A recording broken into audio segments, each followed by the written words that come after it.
Discovered my best friend's 4 kids are my husband's. After 12 years of friendship, but karma was cruel. So here's my story. And honestly, it's one I never thought I'd have to share like this. I'm 29, a graphic designer by trade, and I run my own small design business. Work keeps me busy, and I like what I do. It's creative, challenging, and I get to work with some cool clients. But today, I'm not here to talk about work. I'm here because of my best friend, or who I thought was my best friend, Sarah. We met back in high school. I remember it so clearly because both of us were kind of the odd ones out, you know? While most people had their little cliques, Sarah and I were the type who didn't quite fit in anywhere. I guess you could call us the weird girls, but in the best way possible. We were both a bit awkward and had our own sense of style. Nothing wild, but not exactly what was cool at the time either. So we just clicked, almost instantly. It was one of those friendships where you don't even realize how quickly you become close. By the end of that year, she was already like a sister to me. From that point on, Sarah and I did practically everything together. And I mean everything. If you saw one of us, the other wasn't far behind. School projects, hanging out at the mall, sleepovers where we'd stay up all night talking, that was us. There was just this level of trust that's rare to find, and I think I valued that more than anything. I felt like I could tell her anything, and she'd never judge me. We knew each other's secrets, our insecurities, our plans, and we were there for each other through all the usual teenage drama. She was my partner in crime, my ride or die. Things kept going that way for years, even after we graduated. When I started my first job, Sarah was there cheering me on, and when she met her first serious boyfriend, I was there helping her pick out outfits, talking to her about what she wanted for her future, and whether he fit into it. I remember when she first told me she was in love. She was so giddy and happy, her whole face lit up. She swore he was the one. It was all the typical young love stuff, but she was dead set on him being her forever. And yeah, I thought it was fast, but who was I to judge? By 19, Sarah decided she was ready to marry him. She didn't want to wait, didn't care that everyone around her thought she was too young. She was completely sure about him, despite everyone, including me, warning her to slow down. But she had her mind set on it, so I did my best to support her, even though I had doubts. That's just what you do for your best friend, right? You show up and stand by them, even when you're secretly hoping they'll reconsider. The wedding came and went, and for a while it seemed like she was actually happy. They were this picture-perfect couple, and even though I was still a bit skeptical, I started to believe maybe she'd found her fairy tale after all. But a year and a half later, it all came crashing down. I still remember the night she called me, absolutely broken. She was crying so hard I could barely make out what she was saying. When I finally understood, it turned out her perfect marriage had hit rock bottom. Her husband had been cheating on her, and their relationship was done. That was rough. I remember sitting with her through some really long nights, just trying to be there for her. She was so heartbroken, and it killed me to see her like that. We'd go for long drives where she'd cry and vent, and I'd just listen. I tried to keep her spirits up, but it wasn't easy. She was in such a dark place, and honestly, it was one of the hardest things I'd ever had to help a friend through. It was like watching someone fall apart and feeling totally helpless. But Sarah's the type of person who bounces back, even when it seems impossible. It took a while, but eventually, she started to piece herself back together. She got back into dating, though she was way more guarded this time around. Then, just as things seemed to settle, she met David. She was 23 by then and way more cautious than she'd been before. David was different, older, steady, the kind of guy who seemed reliable. They started seeing each other, and for the first time in ages, I saw her genuinely happy again. It was like this light was back in her eyes, and I thought, maybe this time it's real. After a year or so of dating, she decided to marry him. I was nervous, given how things had gone the first time, but she was certain about him, and I wanted to believe it could work. They had this small, beautiful wedding, and this time, it really did feel different. I guess I was so caught up in her happiness that I missed some of the signs. The crazy part is, it was at Sarah's wedding where I met my husband, Chris. He was a friend of David's, and we hit it off pretty quickly. I never would have guessed that we'd end up together, but one thing led to another, and soon, we were inseparable too. Looking back, it felt like we were creating this little friend family with me, Sarah, Chris, and David. We all became so close, doing holidays together, taking trips, just enjoying life. For a while, it felt like everything was falling into place. About 8 months after we started dating, Chris proposed. I'll admit it was fast, but everything felt so right. Planning my own wedding was a dream, especially with Sarah as my maid of honor. She was my rock through the whole process, just like I'd been for hers. It was honestly one of the best times in my life. And when Sarah found out she was pregnant shortly before my wedding, it was just this cherry on top. She was going to be a mom, and I was so happy for her. We postponed our wedding a bit so she could fit into her bridesmaid dress, and when we finally did get married, her son was already born. Having him there made everything feel so complete, like our little friend family was really solid. And while I'd made the decision not to have kids for personal reasons, I never felt like I was missing out. I loved Sarah's kids like my own, and Chris and I enjoyed being around them. It was the best of both worlds, honestly. For a long time, life just seemed perfect. We all had each other, and I never once doubted that I had the best friend anyone could ask for. Sarah was like a sister, and I thought we'd always be in each other's lives.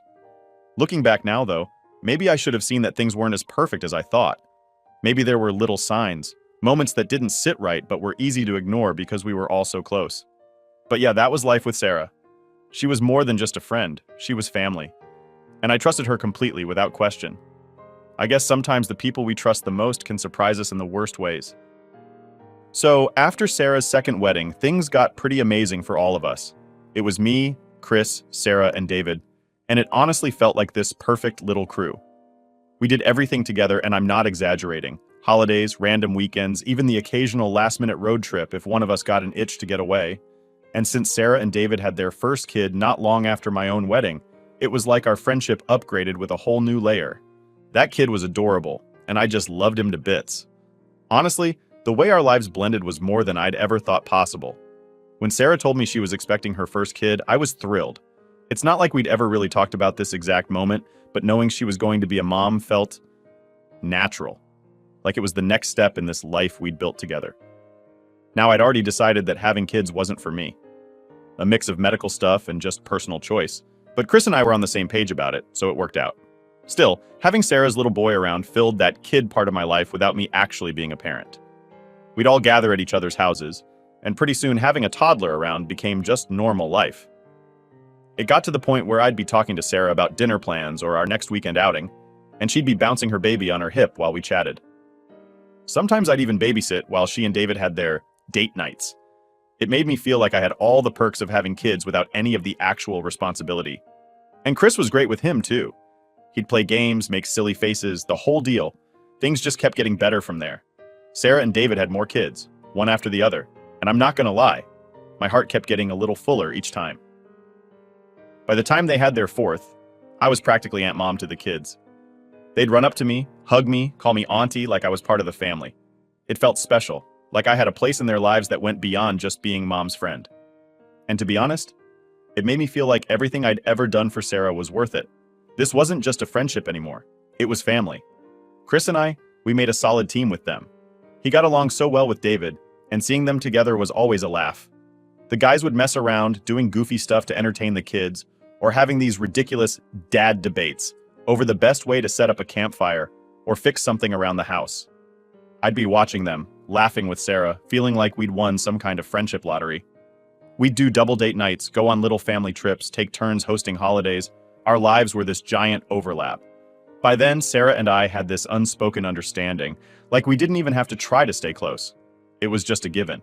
She was the one who'd seen me through everything, and I'd been there for all her ups and downs. I didn't even question how much I trusted her. There were times we'd talk late into the night about anything and everything. She'd vent about her rough day, or get all mushy about how much she loved her kids, and I'd be there, listening, laughing, agreeing.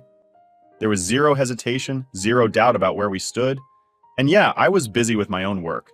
Running a wedding planning business, especially when you own the whole company, is no joke. The stress was real, and some days were just insane. But I knew I had this solid life waiting for me outside of work. I could go to Sarah's, let go of all the pressures of the day, and just be me. There's something so freeing about knowing you've got a friend who gets you like that. I mean, that's rare.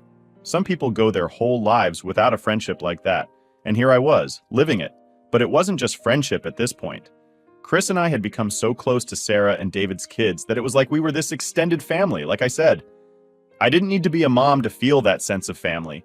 Watching Chris playing with the kids or listening to them all laughing in the other room while Sarah and I had a glass of juice or a snack, those moments were everything. and every time one of those kids reached out for me or called me auntie, it just made everything feel right. They filled a part of my heart I hadn't even realized was empty. It got to a point where I didn't really question how much time we spent together.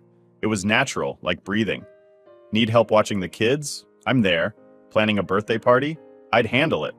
I was happy to do it, and Sarah seemed to appreciate it too. I loved those kids, and Chris did too.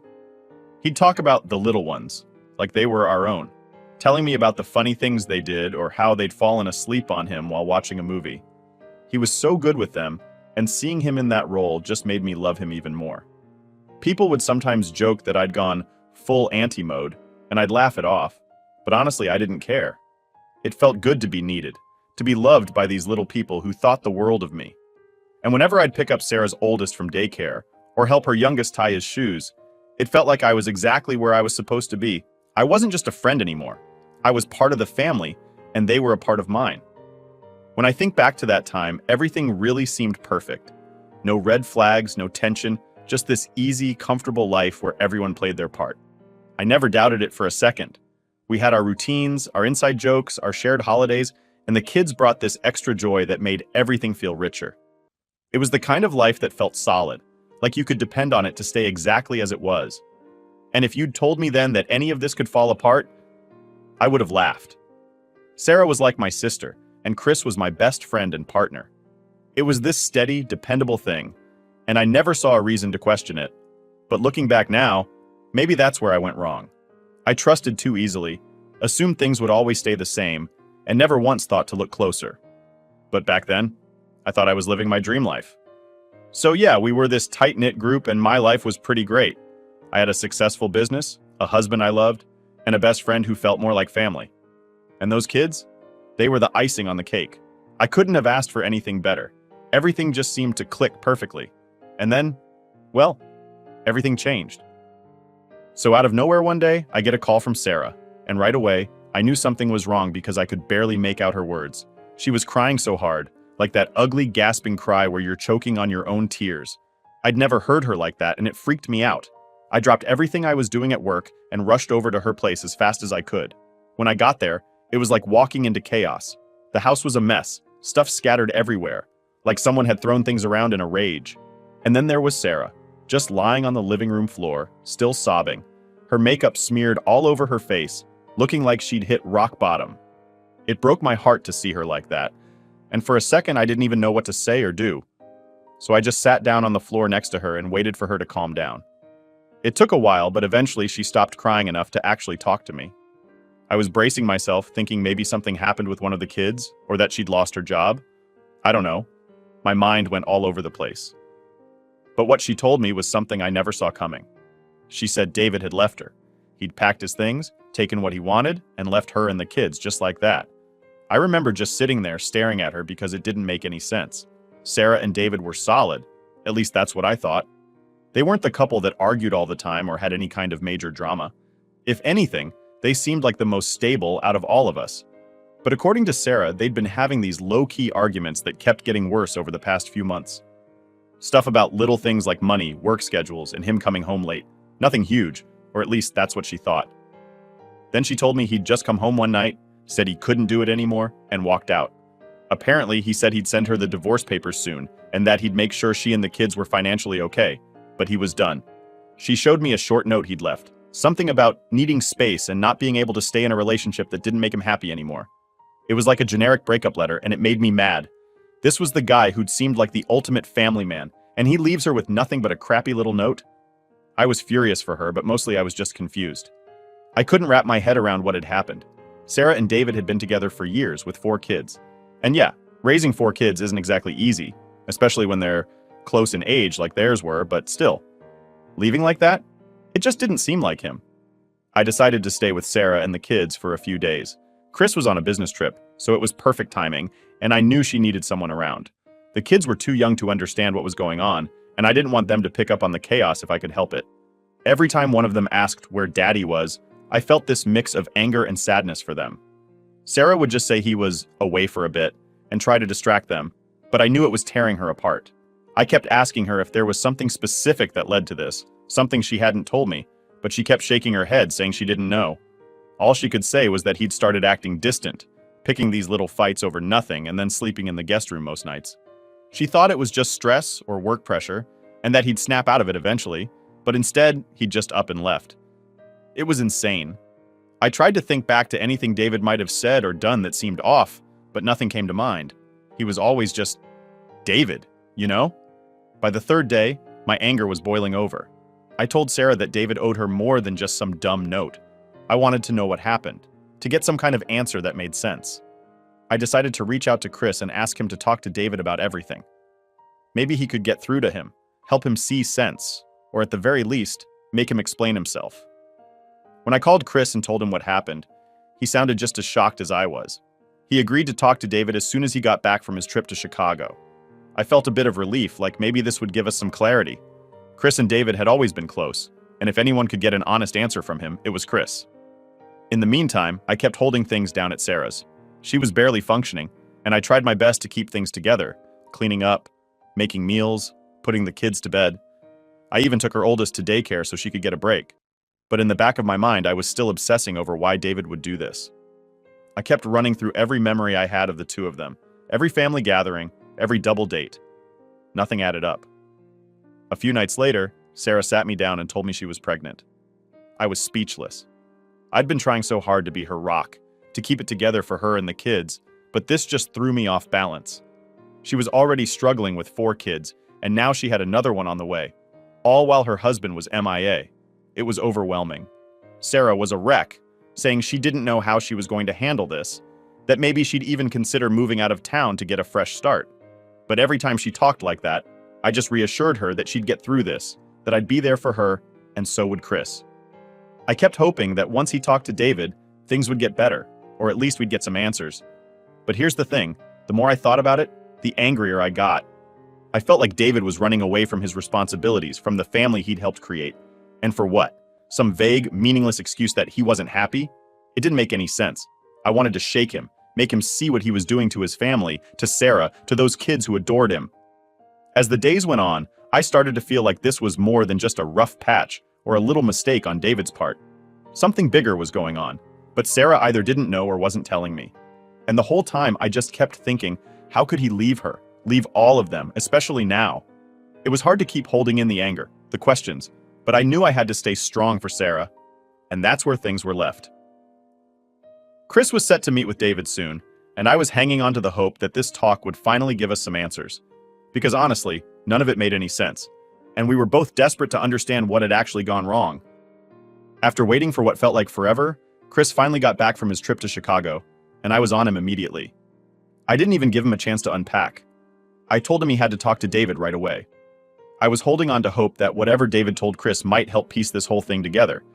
Maybe it was a big misunderstanding or something he didn't want to share directly with Sarah. I mean, people keep secrets, right? But deep down, I had this gnawing feeling that it was more than just a bad patch in their marriage. So, Chris promised he'd reach out to David. I waited anxiously, half expecting some kind of magic fix to come out of that conversation. But when Chris finally came back to me after talking with him, his face was hard to read, and I could feel my stomach drop. He didn't have that everything's okay vibe I was hoping for. Instead, he just looked, I don't know, tense, frustrated even. Chris sat me down and told me he'd tried talking sense into David, but that David was set on the divorce. Chris said David seemed adamant that their marriage was over and didn't want to get into the details. According to Chris, all David said was that things had gone too far and that it wasn't fixable. I remember staring at Chris, waiting for him to say more, but that was it. No real explanation, nothing to make sense of what he'd done. But here's the thing, I couldn't just let it go. I couldn't accept that David was leaving Sarah with a vague excuse and no real answers. He owed her at least that much. So, after stewing on it for a while, I decided to go straight to the source. I figured if David wasn't going to open up to Chris, maybe he'd be honest with me. After all, I'd known him almost as long as I'd known Sarah, and he always seemed to respect me. Maybe he'd see that I was genuinely concerned for Sarah and the kids. I called him and asked if we could meet up for lunch. David seemed a bit surprised, but agreed. We met at a small diner near my work. I remember walking in, feeling a mix of nerves and anger. I didn't know what to expect, but I was prepared to push for answers if I had to. I couldn't stand the thought of Sarah being left in the dark, wondering why her life had just shattered.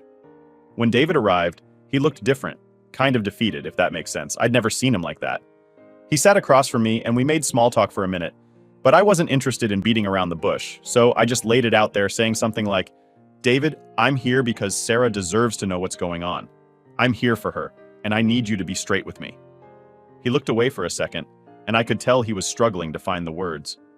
He finally said, "I'm sorry, I really am, but this marriage, it wasn't what it looked like. There were things Sarah wasn't honest about."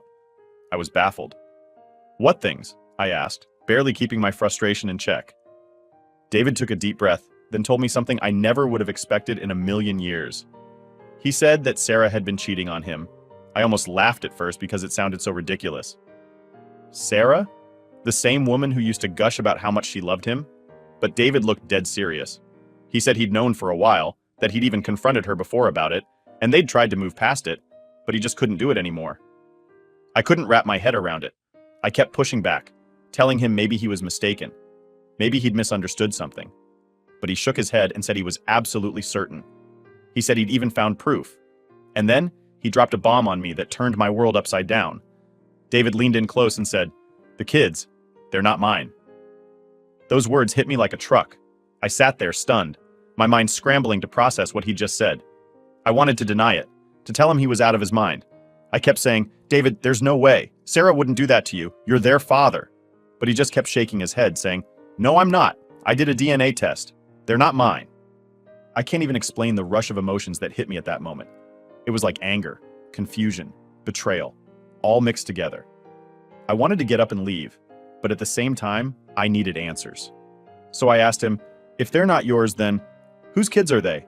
David hesitated, like he didn't want to say it, and then he looked me dead in the eyes and said, "They're Chris's." I remember my mouth just hanging open. For a second, I thought I hadn't heard him right. Chris? My Chris? The man who I'd trusted with everything?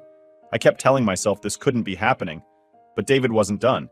He went on to tell me how he'd confronted Sarah, how she'd broken down and admitted to everything. She'd been with Chris behind my back, and he'd been left to pick up the pieces, pretending to be the father of kids that weren't even his. At that point, I couldn't sit there anymore. I stood up, but David grabbed my arm gently and asked me to hear him out. He told me how he'd suspected it for a while, how he'd tried to ignore it, and how he finally decided to get DNA tests done on all the kids. None of them were his. He said he was devastated, but he'd stayed for the kids' sake. He'd even tried to forgive her. But then, when Sarah told him she was pregnant again, it was like the final straw. He couldn't pretend anymore, couldn't keep living a lie. I left that diner in a daze, barely remembering where I'd parked. My head was spinning, and I kept hearing David's words on repeat. "They're Chris's kids." My mind just couldn't accept it. This was my husband we were talking about, my best friend, the people I trusted most. I kept telling myself that David had to be wrong, that he was making it up somehow, maybe trying to ruin their lives out of spite. But deep down I knew it made sense. All those little moments where Chris had been distant, the business trips that seemed too frequent, the times he seemed more invested in their family than ours. It was like all these pieces were falling into place, and the picture they were making was something I never wanted to see. By the time I got back to my car, I could barely hold back the tears. I didn't know who to talk to, didn't know where to turn. All I knew was that everything I thought I had, every bit of trust I'd ever put in these people, was shattered. I don't think I'll ever fully remember the drive home after meeting with David. My mind was all over the place, replaying every conversation, every little moment I'd had with Chris and Sarah. I couldn't believe it. No, I didn't want to believe it. Chris was my husband. Sarah was like my sister. The idea of them together, let alone with kids involved, it was too much. But deep down, I felt this sinking feeling that it was true. David had no reason to lie, and honestly, the details he shared were just too specific to ignore. When I got home, I barely took a second to breathe. I didn't want to calm down. I wanted answers. So I threw Chris's things into a pile, not caring where they landed, and waited. My mind was racing with everything I wanted to say, every question I had, and honestly, every insult that was bubbling up inside of me. When he finally walked through the door, he looked at me like he knew something was up.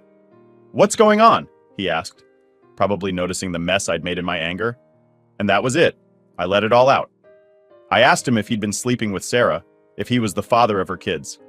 For a second, he just stood there, staring at me with that shocked expression, like he couldn't believe I'd figured it out.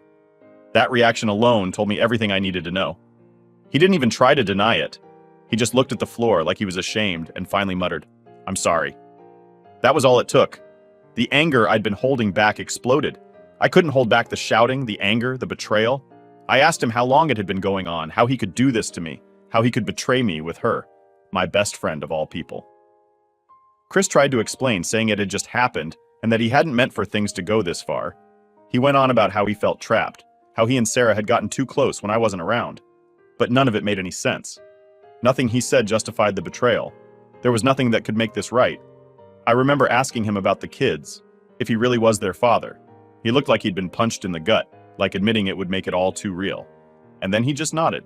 That nod broke me. All those years I'd been part of those kids' lives, loving them, treating them like family, only to find out that they were his. With Sarah? It was like every memory I had of them was suddenly tainted. He tried to tell me that he still loved me, that he'd made a mistake. But at that point, I was done. I was numb, exhausted, hurt beyond anything I could describe. I told him to leave. I couldn't even look at him. The person I thought I'd loved for all those years suddenly felt like a stranger. Every time I tried to remember our good times, all I could see was him and Sarah sneaking around behind my back. Chris didn't argue.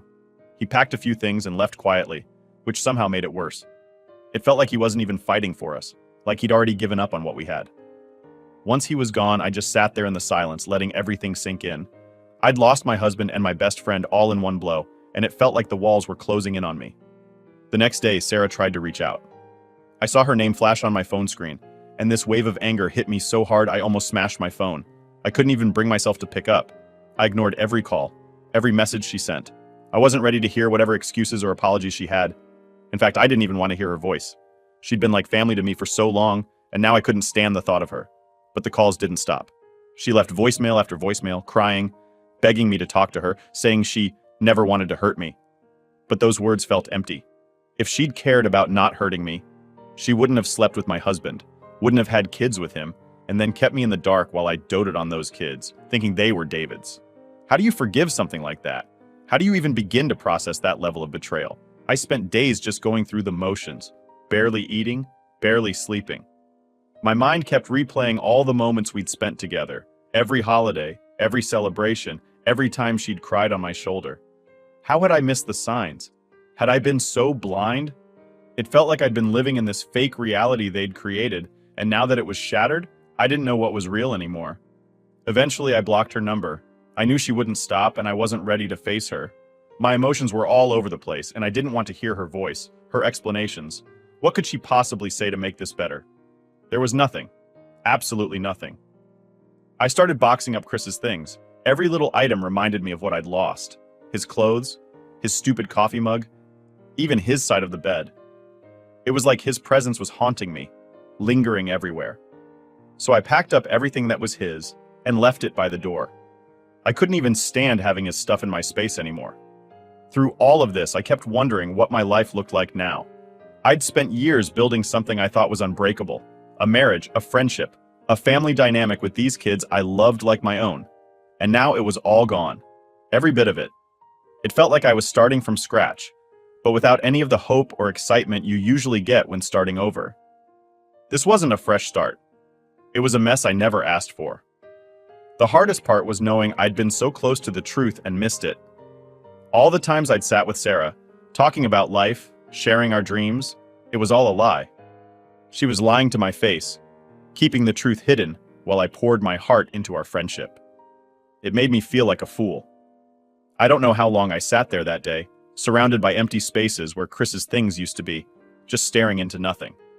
It felt like the end of something huge, something I'd never be able to get back. And the worst part was, there was no one I could turn to, no one who could really understand what I was going through.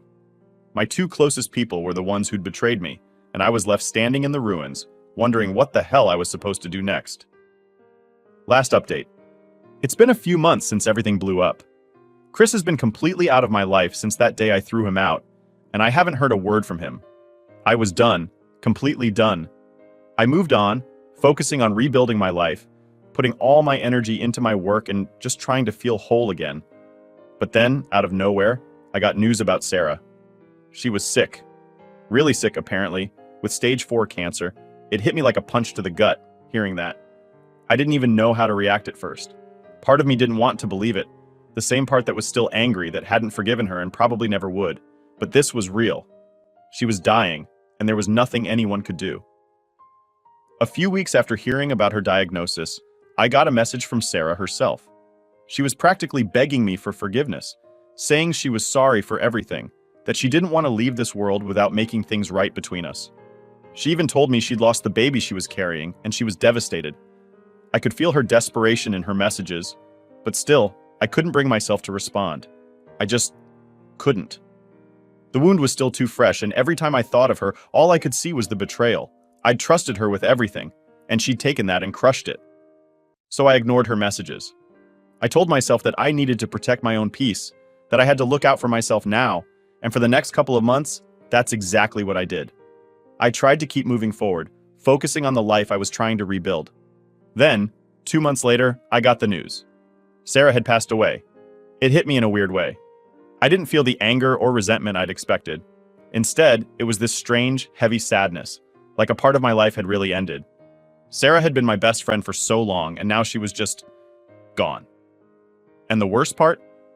I'd never responded to her messages. I'd never given her the closure she'd wanted, the forgiveness she'd begged for. But that wasn't the end of it. Sarah's family reached out to me shortly after, asking if I could take in her kids.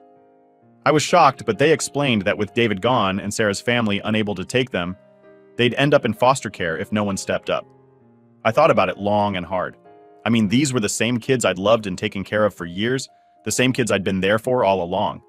And as much as their existence was tied to everything that went wrong, they were innocent in all of this. They didn't deserve to lose everything. In the end, I made the choice. I took them in, officially. It's been a strange transition, but they call me Mama now, and I can feel a new kind of love for them, one that's different but just as strong. Every day I'm reminded of the hurt and betrayal, but at the same time, I know these kids need stability, love, and a home. And I can give them that. I've grown to see them as my family, as a part of my life that I'm now responsible for. So here I am, wondering if I made the right call. Reddit, am I the a-hole for not forgiving Sarah before she died? She hurt me deeply, in ways I still can't fully process, but part of me wonders if I should have put it aside for her sake. Or maybe I did the right thing by protecting my own heart and sanity. I'll never know if I made the best choice, but I did what I thought was right.